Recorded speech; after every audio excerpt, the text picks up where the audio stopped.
रायसेन में बारिश की कमी के चलते गर्मी और उमस के कारण मच्छरों का प्रकोप बढ़ गया है, जिससे अब डेंगू और मलेरिया के मरीजों की संख्या में इजाफा होने लगा है। इसके बावजूद भी शहर में नालियों की साफ सफाई समय पर नहीं हो रही है, जिसके कारण मच्छरों का प्रकोप बढ़ने लगा है। कभी धूप निकल रही है तो कभी हल्की बारिश हो रही है। कई जगह बारिश का पानी घरों के आसपास भरा हुआ है, जिससे मच्छर पनप रहे हैं, जिसका ही परिणाम है कि जिले में अब तक मलेरिया और डेंगू के मरीज भी तेजी से बढ़ने लगे हैं। जुलाई माह के 10 दिनों में डेंगू के 2 नए मरीज मिले हैं, जिनके साथ ही डेंगू के मरीजों की संख्या बढ़कर 16 पर पहुंच गई है, जबकि मलेरिया के 15 मरीज मिले हैं। लेकिन नगर पालिका द्वारा ना तो साफ सफाई पर ध्यान दिया जा रहा है, ना ही कीटनाशक दवा का छिड़काव किया जा रहा है। ऐसा नहीं है कि नगर पालिका के पास दवा की कोई कमी है। दशहरा मैदान में बने हुए सामुदायिक भवन में दवाई रखी गई है। संबंधित अधिकारी से कहने के बाद भी उनका छिड़काव नहीं हो रहा है। वहीं साफ सफाई की बात करें तो 8 से 15 दिन, कभी कभी तो 1 महीना सफाई कर्मी नहीं आते हैं। एक सफाई कर्मी का कहना है कि यहाँ खुद कर्मियों की कमी है। हालात ये है कि जब सफाई कर्मी नहीं आते हैं तो नागरिक खुद अपनी नालियों की सफाई करते हैं। ऐसे नज़ारे अब आम हो गए हैं। उधर जिला चिकित्सालय में विभाग में पदस्थ डॉक्टर का कहना है कि यदि समय पर साफ सफाई नहीं की गई और मच्छर इसी तरह पनपते रहे तो डेंगू, मलेरिया तथा कई और बीमारियों का फैलाव हो सकता है। सर, शहर में लगातार मच्छर बढ़ते हैं तो उससे क्या क्या नुकसान हो सकता है? जी, मच्छर बढ़ने से काफ़ी ज़्यादा नुकसान होते हैं, तो हम सभी जानते हैं। जैसे कि डेंगू हो गया, मलेरिया हो गया, चिकनगुनिया हो गया, येलो फीवर होता है, जापानीज इंसेफेलाइटिस होता है। डेंगू का अगर बहुत ज़्यादा प्रभाव हो जाए तो उससे टॉक्सिक शॉक सिंड्रोम भी हो सकता है, डेंगू हेमरेजिक फीवर भी हो सकता है, जिससे पेशेंट की जान को भी खतरा होता है।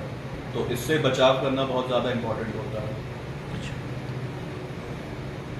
और इन सब से बचने के लिए मैं एडवाइस कर सकता हूँ कि आप इंसेक्टिसाइड्स का यूज़ करें, जैसे कि जो मार्केट में अवेलेबल होते हैं, मॉस्किटो रिपेलेंट्स अवेलेबल रहते हैं, मच्छरदानी अवेलेबल रहती हैं। जो थोड़े गरीब हैं या कुछ नहीं कर पाते हैं, उस चीज़ पर इन्वेस्ट नहीं कर सकते, वो थोड़ा लॉन्ग स्लीव्स पहने, फुल कपड़े पहने, पानी का इकट्ठा होना बंद ना करवाएं।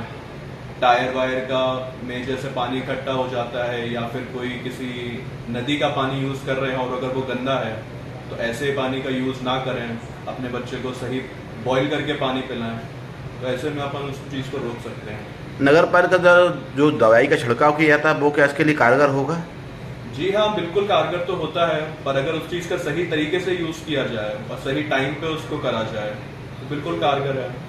तो किस तरह का टाइम और कैसा आप बताएंगे थोड़ा सा? जी, जापानीज इंसेफेलाइटिस जो चीज़ होती है वो ज़्यादातर उसका जो एग होता है, जो उसके अंडे होते हैं, वो ज़्यादातर रात में होने के लिए कारगर रहते हैं। तो अगर उस जापानीज इंसेफेलाइटिस अगर ज़्यादा फैल रहा है तो उसके लिए रात में उसका छिड़काव किया जाए। दोपहर में डेंगू के लिए होता है और सुबह के टाइम पे मलेरिया के लिए होता है। मतलब उसका छिड़काव होना जरूरी है शहर में? उस चीज़ का छिड़काव होना बहुत ज़रूरी है। कम्युनिटी में अगर इस चीज़ को रोकना है तो उस चीज़ का छिड़काव होना बहुत ज़रूरी होता है, केमिकल्स का। क्या नाम है सर आपका? मेरा डॉक्टर आकाश चतुर्वेदी। क्या कहना चाह रहे हैं? ये कहना चाह रहे हैं कि हमारे यहाँ बिल्कुल सफाई ही नहीं हो रही, ना नाली साफ़ हो रही, ना कचरा उठ रहा, ना झाड़ू लग रहा। और मच्छर तो इतने परेशान कर रहे हैं क्या, लोग बीमार हो रहे हैं, डॉक्टरों के पास जा रहे हैं। कई बार नगर पालिका में शिकायत करने के बाद भी दवाई नहीं छींच रहा है, ना कुछ सफाई कर रहा है। लोगों को बहुत बीमारी और तकलीफ का सामना करना पड़ रहा है। किस एरिया की बात कर रहे हैं आप? ये अपने यशवंत नगर। क्या नाम है आपका? अभिषेक धाकर। क्या कहना चाहते हैं? साहब, हमारी ये बस्ती है, ख़ासतौर से पुरानी बस्ती में अब बारिश की वजह से हल्का हल्का पानी का जमाव जो भराव रहता है, नालियाँ भी कम साफ हो रही हैं, जिसकी वजह से मच्छरों का काफ़ी प्रकोप है। और रात में ख़ासतौर से लोगों को बड़ी दिक्कत का सामना करना पड़ रहा है, क्योंकि मच्छरों की दवा नगर पालिका को डालना चाहिए। और ज्ञात भी हुआ है कि नगर पालिका में पर्याप्त मच्छरों की दवा मौजूद है, उसके बाद में भी उसका यूज़ नहीं हो रहा है, तो ये ठीक नहीं है। इसलिए मेरी गुजारिश है कि आपके चैनल से कि साफ़ सफाई का ख्याल रखा जाए बस्ती में और मच्छरों की दवा छोड़ी जाए, ताकि लोगों को आसानी से सहूलत से गुजारा कर सकें। क्या नाम है सर आपका? ज़हीरुद्दीन सरकारी से। क्या परेशानी होती है?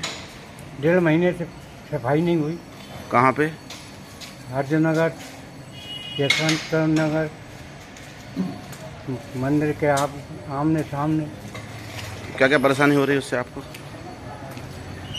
नालियाँ साफ ही नहीं हो रही, नालियों में कचरा, रोड पर कचरा।